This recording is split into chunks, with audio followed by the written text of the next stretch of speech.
Dober dan, spoštovane gledalke, cenjeni gledalci, po poletnem premoru ponovno z oddajo Minute z županom in seveda lepo zdrav tudi vam, župan gospod Janez Kerin. Lepo pozdravljeni. Bom rekla, kaj je oziroma kaj bo novega. Če se lahko na začetku dotaknem malo osebne zadeve, pa vendarle imam informacije, da ste se v tem času pred kratkim postarali ne vizualno, ampak statusno. Niste več samo mož, oče, ampak ste postal tudi dedek, za kar vam seveda iskreno, celotna ekipa iskreno čestita. Najlepša hvala. V tem času sem pridobil, lahko rečem, še en naziv. Ob vsem tem, kar ste že rekla, in pa ob županu še naziv dedek, in moram reči, da ti prvi dnevi tega poslanstva zelo blagodejno vplivajo na moje razpoloženje. Tako je. In lahko rečem, da sem ponovno in zopet in še bom srečen tudi zaradi tega dogodka. In si boste našel čas, ne, za vnukinjo, definitivno kljub vsem delu. Verjemite, da bom. Evo, dal ste obljubo takole. No, zdaj pa midva začniva zadevami, ki so trenutno aktualne. Pred kratkim je zopet potekala seja občinskega sveta Mestne občine Krško, na njem so svetniki potrdili kar nekaj pomembnih investicij, med drugim pa so potrdili investicijsko dokumentacijo za novogradnjo osnovne šole dr. Mihajla Rostoharja. Seveda to je velik projekt, kaj to pomeni za otroke, kaj to pomeni za celotno skupnost? Najprej bom začel takole. Izredno sem res vesel in tudi hkrati ponosen, da sem lahko, kar se tiče tega projekta, če tako imenujemo gradnja nove osnovne šole dr. Mihajla Rostoharja, ki je namenjen osebam s pregljenim programom, če tako rečemo, lahko tisti, ki je to zadevo speljal tako daleč skupaj z našo občinsko upravo, da smo, bom rekel, zdaj pa res tik pred zdajci, da zakopljamo notri lopate. V bistvu, nalaž za to priložnost sem se malo pozanimal, kdaj so se v bistvu prvič nekako začeli resnejši pogovori glede same gradnje te šole in smo prišli do informacije, da je to bilo že leta 2016. Tako je, dolgo je trajalo, ne? Bilo je tudi govora, da iz tega ne bo nič, ne? Pa vendarle. Se pravi, 9 let, ne? Po 9 letih nam je nekaj uspelo, česar pač verjamem, da so tudi moji predhodniki delali na tem, da bodo to naredili. Dokaz za to je tudi, da so umestili to, bom rekel, ta objekt v ta prostor, kjer bo zdaj bilo. In ko sem nastopil župansko funkcijo, lahko rečem, da ni bilo malo tistih, ki so mi svetovali, naj odstopim od tega projekta iz naslova tega, da ta lokacija ni primerna. Jaz sem mislil drugače, vprašal sem stroko, vprašal sem uporabnike oziroma tisti, ki delajo z uporabniki te šole in smo se odločili, da ustrajamo naprej in tudi bom rekel, mislim, smo se pravilno odločili, tudi glede na podlagi zdaj samih, bom rekel, odzivov tako zaposlenih kot tudi staršev. Ni bilo enostavno, res ni bilo enostavno. V končni fazi smo posameznimi deležniki kar bili težke borbe, če tako rečem, ampak tudi smo bili v kakšnem poraženju, ampak v končni fazi je cilj, da potem na koncu dobiš vojno. Mi smo v tej fazi zdaj dobili. Se pravi, investicijski program je sprejet in ja, dejstvo je, vsi učite, kako je to drag projekt. Ja, projekt je drag, v končni fazi govorimo iz leta 2019 smo se začeli o tem pogovarjati o 12 milijonih evrov, cene so šle gor, cene so narasle, govorimo zdaj o 19 milijonih projekt, za katerega verjamem, da bo zaključen 2028, ne bo lahko. Tukaj zelo veliko tudi računam na pomoč ostalih občin v Posavju. Tudi na to temo smo že predlagali dodatno točko dnevnega reda na prvi seji regije Posavje, kjer bom poskušal z kolegi iz Posavja, glede na to, da so tudi uporabniki te šole oziroma bodo uporabniki te šole, zdaj so obstoječe, kar velik delež ostalih občin, se pravi ne samo iz Posavja, tudi iz, bom rekel, Kozjega, Šentjerneja, da bomo našli neki ključ, kjer v končni fazi tudi za njihove otroke. Da združite moči. Seveda pa tudi računamo pomoč države. V končni fazi verjamem, da je tu tudi glede na trenutno klimo, da se da pomaga, da se bomo lahko pomagali in da v končni fazi imamo v Posavju trenutno v Ljubljani 4 poslance in verjamem, da bodo vsi 4 stopili skupaj in mi pomagali, neki razgovori so že potekali in vse to kaže, da bomo tudi tukaj iskali ustrezno pomoč, da bomo ta projekt lahko skupaj zapeljali. Lahko pa rečem, recimo, da smo nekako že imamo zagotovljenih iz teh naslovov, tako iz CTN mehanizma, kakor tudi od Ministrstva za vzgojo in izobraževanje v okviru enega javnega razpisa, da imamo skupno že zagotovljenih sredstev v obdobju 2026-2029 3,34 milijonov. Ne sliši se veliko, glede na projekt 19 milijonov, pa kljub temu nekaj pa le je. In računam, da tudi dodatna pridobljena sredstva, kot sem že rekel, z ostalih deležnikov, tako za strani, regije oziroma tisti, ki to uporabljajo, kako tudi državne pomoči, tako da verjamem, da bomo 2028 na koncu s ponosom. Seveda bo pa tudi tukaj v Krškem kakšen za to odrekanja, mora biti, pač bomo mogli biti solidarni. Sploh, ker ne govorimo samo o šoli, govorimo tudi v bistvu v ureditvi kompletnega tega dela starega mestnega jedra, se pravi, rušijo se delavnice pri stari tehnični šoli. Na tem mestu bo ta objekt stal. Z vsemi uporabniki oziroma najemniki te delavnic je bilo sporazumno prekinitve pogodbenih razmerij in november je tisti rok, ko se morajo pač oni izseliti in potem bo na njihovo mesto pač prišlo tisti, ki bodo ugotavljali, kaj je pod zemljo, se pravi spomeničarji, da bomo ugotovili in seveda začeli kopati. No, sicer se na raznih spletnih straneh je že bilo objavljena ta vizualna podoba te šole in mislim, da bo krasno, mora iti skozi. Ja, tudi projektant je na zadnji seji predstavil tudi našim občinskim svetnikom. Mislim, to je objekt, ki je prilagojen tem osebam. To je objekt, ki ima v času, ko bodo oni notri polno, sonca, čeprav vsi pravijo, da je dosti v senčni legi. In to je objekt, ki je v mestu in ti uporabniki potrebujejo družbo, potrebujejo mesto, potrebujejo okolico, potrebujejo trg, potrebujejo pač življenje, mestno življenje, knjižnice in tako naprej, kajti v času, ko niso v šoli, pač so v različnih okolij in da bi jih nekam čisto umaknili, dislocirali, ne pije vode, tako ne po stroki, kako tudi ne po čist, zdravi kmečki pameti iz EKP-jo smo včasih rekli temu v policiji. Važno, da je potrjeno in da bodo končno prišli do tega, kar si zaslužijo, ker resnično se že kar dolgo časa spopadajo s to prostorsko stisko. Gospod župan, na tej seji pa ste potrdili tudi novelacijo investicijskega programa za ureditev večnamenske poti ob G1 do 5 ob od hidroelektrarne Krško pa vse do Zatona. Tako je. Govorimo nekako o zadnji fazi ureditve nekako glavne ulice, če tako rečem, skozi mesto, starega dela mesta jedra Krško proti Leskovcu, proti avtocesti. Govorimo o naložbi vredno 1,27 milijonov evrov, tukaj je že vključen davek na dodano vrednost. Financiran pa bo tako iz evropskih državnih, kot tudi iz občinskih proračunskih sredstev. In kar je morda najbolj pomembno, je to, da je tudi ta predviden konec leta 2026, da bomo ta projekt zaključili. Se pravi, s tem projektom bi radi več stvari pač naredili. Ena je ta, da bi bolj zaživela še obvoznica. Še vedno se nam pojavlja tudi občani, kličejo posamezne pripombe za tovorna vozila, ki še vedno nekako se nam mordo navade, da pri hidroelektrarni Krško zavijajo kar naravnost, ne grejo levo, pa na obvoznico, pa se izognejo delu Krškega.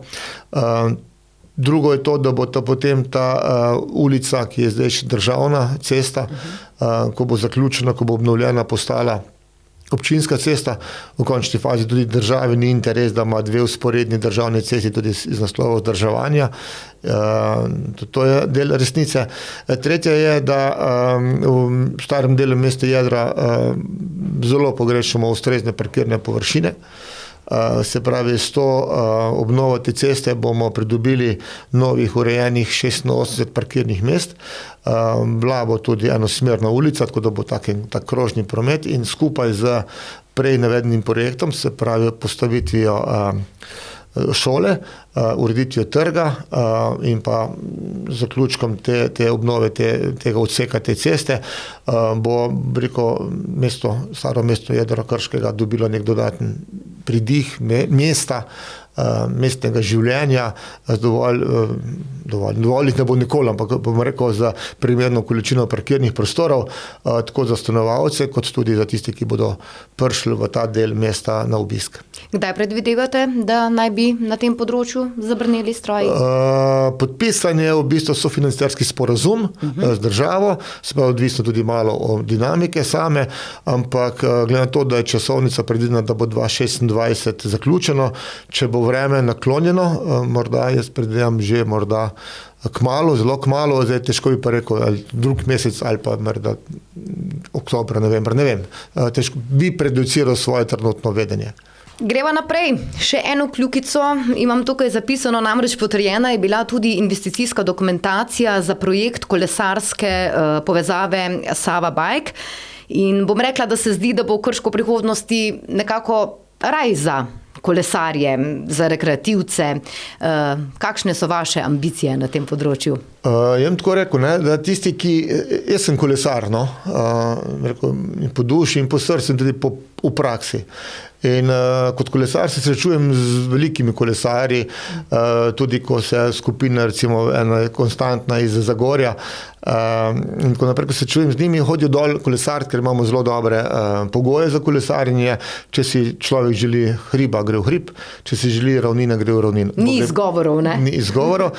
Tako da mi smo v bistvu, lahko rečem, že zdaj imamo dobre ceste, imamo dobre pogoje za kolesarjenje. Ampak kljub temu, projekt Sava Bike je kar tudi, bi rekel, že kar nekaj let, kar nekaj preteklo je nekaj Save, ravno se potem imenuje. Nek končni cilj tega projekta Sava Bike bi bil recimo od Radeč pa skoraj do Zagreba. Kakorkoli že, in potem se to po posameznih sklopih ureja. Tokrat mi govorimo o odseku ceste, ki je dolžine nekje 1400 metrov, se pravi, mi imamo že nekje 34 ali pa 34 kilometrov kolesarskih površin, se pravi, dobili bomo dodatno kilometr pa 400 metrov, dosti široko, širine 3 metre na območju križišča lokalne ceste pri Nuklearni elektrarni Krške, se pravi, tam, ko v bistvu se zdaj štarta in potem tisti nevaren odsek desno, ko priješ potem na tako imenovano Vrbinsko cesto in bo šlo potem naprej proti Novemu mostu. Naložba je 1,53 milijona evrov za to kolesarsko stezo, seveda pa je predvideno sofinanciranje iz evropskih sredstev, in sicer 851 tisoč so sredstva iz Evrope, na občini pa bomo zagotovili dobrih 600 tisoč evrov iz tega naslova. Hočem pa ob tem povedati nekaj. Zdaj, tisti, ki so želeli zdaj to slišati, so slišali, da vse 3 projekte, o katerih zdaj govorim, so že oziroma bodo sofinancirani z različnih naslovov, se pravi, ali iz državnega proračuna, občinskega proračuna oziroma evropskih sredstev. Kajti s tem nekako tudi dokazujemo, da smo predstavili oziroma delamo maksimalno na pridobivanju teh sredstev preko javnih razpisov, preko projektov. Tako da, če so bili v začetku očitki, da premalo črpamo od drugod, jaz mislim, da s temi argumenti, ki sem jih navedel do zdaj, da dokazujemo, da smo, bi rekel, predstavili višjo brzino in da smo, lahko rečemo, uspešni pri tem črpanju. Lahko bi več, normalno, vedno je lahko več, ampak nekako je pa zadovoljivo stanje glede na to, kako delamo. Spomladi je Mestna občina Krško javno razgrnila spremembe in dopolnitve občinskega prostorskega načrta OPN. Potekale so javne razprave in vpogledi. Gledalce zagotovo zanima, kje ste sedaj v tem procesu? Kakšne so glavne smernice prihodnjega razvoja? V bistvu bom dal poudarek na tem, vsakemu, ki to vpraša, tudi govorimo, ampak prav je, da tudi širše spregovorimo. Trenutno čakamo podatke od nosilcev, posameznih nosilcev urejanja prostora, se pravi, če povem po domače, mi smo ta paket poslali v ponovno presojo, pač takšen je pač postopek in čakamo od njih nazaj. V tem času smo dobili en kup, bom rekel, pobud, predlogov, da bi lahko določene stvari še spremenili. Žal ni to tako preprosto, tudi zaradi same časovnice ne. Pridobili smo tudi mnenje ministrstva, ki se sklicuje na posamezne odločbe Ustavnega sodišča, s katerim v bistvu, bom rekel, ne prepovedujejo, ampak če bi umeščali neke nove zadeve, neke nove spremembe, bi mogli kompleten mlin kolesje zavrteti nazaj. Zelo enostavnejše, oziroma tudi hitrejše za naše občanke in občane je tako, da to zdaj ta sklop zaključimo. Tudi tako poskušam vsakemu pojasniti, da ta sklop zaključimo in po sprejemu tega OPN, jaz verjamem, da bo to v prvi polovici 2026, pristopimo k novim spremembam, SD2, tako imenovanim, in da bomo potem to lahko to kolesje hitrejše vrtelo. Ne nazadnje nam gre tukaj tudi na roko prejšnji teden, 14 dni nazaj, sprejetje novelacije zakonodaje, tako ZURE pa kot i gradbenega zakonika, tako da mislim, da smo na dobri poti, da bomo našim tistim mladim družinam in pa tistim, ki bi želeli graditi oziroma dograjevati, lahko v letu 2026 zelo hitro omogočili to njihov razvoj na področju, bo rekel, razvoja po prostorskem umeščanju posameznih objektov. Dejva se še dotakniti, naslednji teden me eden od najbolj vročih in pomembnih projektov za Slovenijo in Krško je zagotovo JEK2. Na mestni občini Krško ste izjemno aktivni pri pripravi državnega prostorskega načrta. Pred kratkim ste imeli tudi sestanek na to temo. Kako poteka sodelovanje in kaj je ključnega pomena za občino pri tem projektu? Tukaj ves čas zagovarjam sogovorništvo in zaenkrat lahko rečem, da imamo sogovorništvo tako na strani države, potem tukaj smo še en deležni tudi kompletna regija Posavje in pa seveda mestna občina Krško. Kot ste že omenili, mestna občina Krško je svojo proaktivno nalogo pri tem dokazala oziroma dokazuje z večjimi vidiki, se pravi, imamo dve komisiji, ki se ukvarjata z umeščanjem tega zelo pomembnega objekta, bi rekel, naš prostor. Kot župan mestne občine Krško sem član vladne delovne skupine, sicer brez pravice glasovanja, lahko pa razpravljam in vedno pač tudi se odzovem na kar razpravi in tudi aktivno sodelujem tam, tako da tudi redno obiskujem te seje vladne skupine. Potem nenazadnje smo tudi zdaj organizirali ta sestanek, tudi na svetu regije imamo zelo podobno, smo ustanovili komisijo, bi rekel, svetovalcev, ki nam svetujo, to so pač gospodje strokovnjaki z področja tako jedrske varnosti, kako tudi samega prostora, ker se z njimi pač sodelujemo. Nenazadnje smo dobili tudi zunanjega izvajalca za pripravo usmeritev na predlog tega DPN-ja. Skratka, en kup stvari se okoli tega našega umeščanja JEK2 dogaja. Nenazadnje tudi posamezne krajevne skupnosti, bom izpostavil Spodnji grad, Spodnja Libna, Spodnji Stari grad, Spodnja Libna, so tudi že na to temo pripravili zbor krajanov, katere sem tudi udeležil in z veseljem pojasnjujem stvari, ki se nanašajo na ta državni prostorski načrt.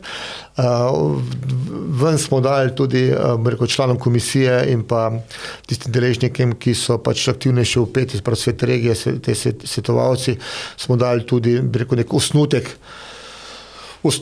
na temelju, če tako rečem, na podlagi kateri bo temeljil naše usmeritve, ki bomo jih zagovarjali pri tem državnem prostorskem načrtu. Dobili smo tudi 30-dnevno podaljšanje. Ministrstvo za naravne vire in prostor je pač izdalo javni razglas, katerim je podaljšalo to dobo, za katero smo prosili.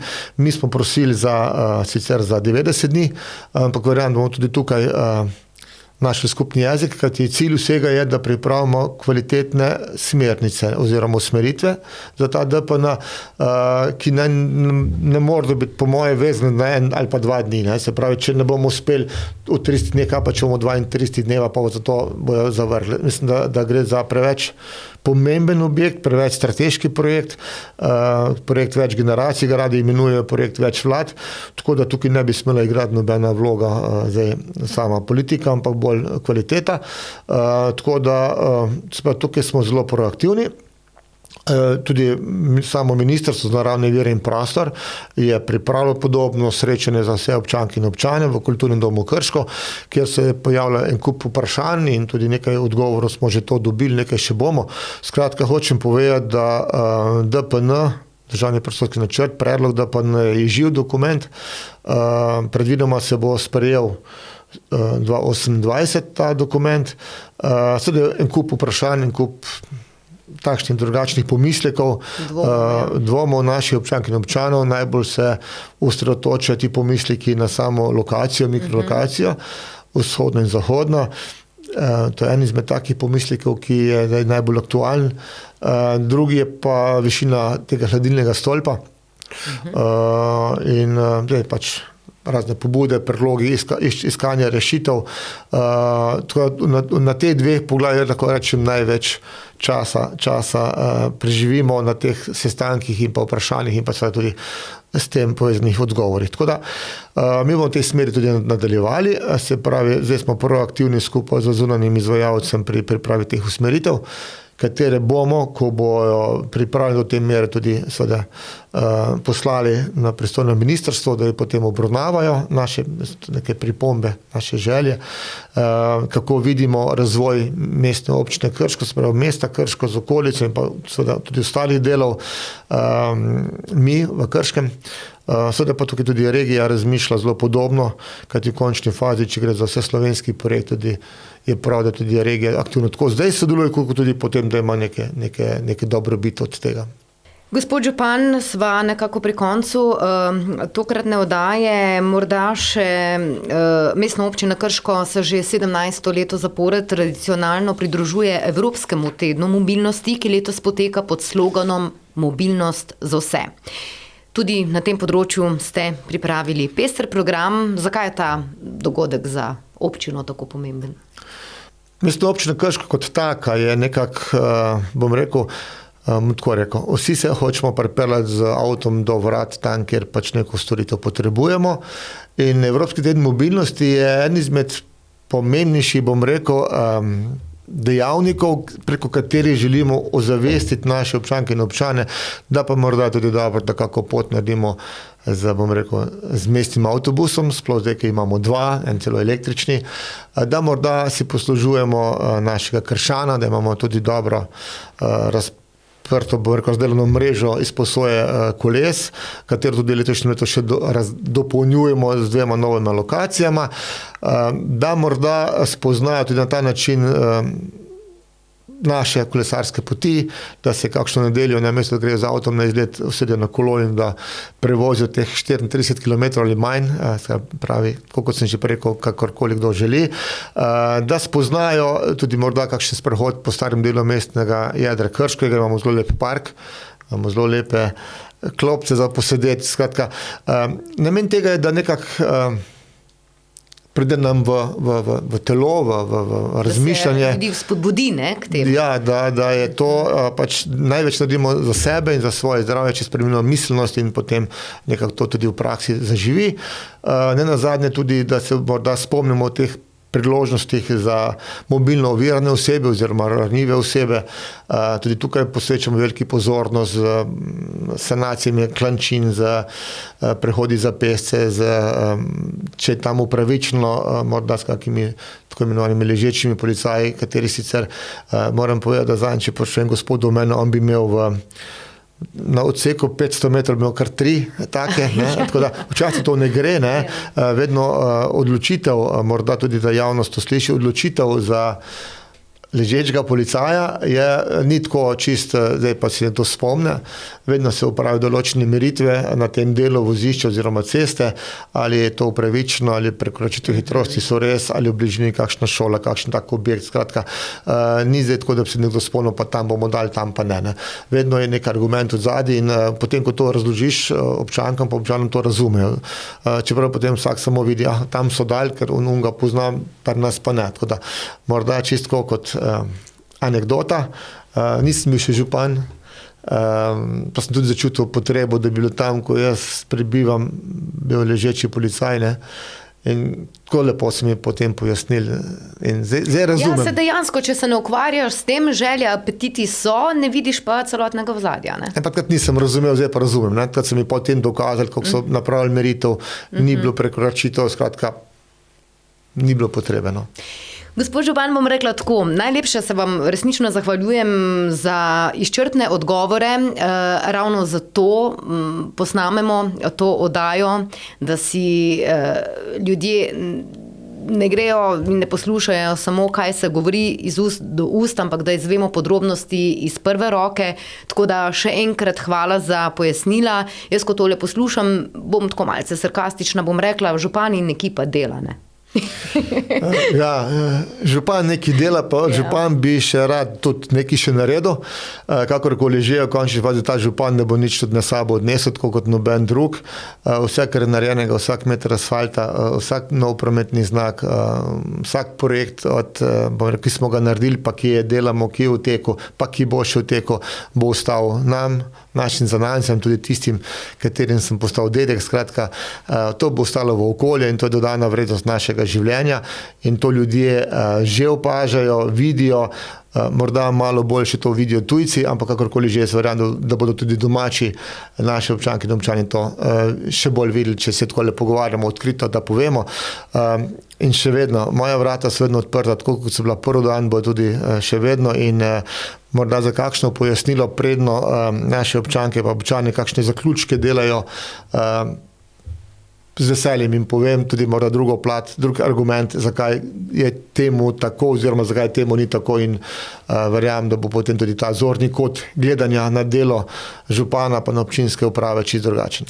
Jaz bom rekla, velika večina občanov je že spoznala, da če je kdo dovzeten za pogovor, ste to vi in vedno si vzamete čas. Tudi danes ni bilo nič drugače, tako da še enkrat hvala in bom rekla, uspešno delo želim naprej.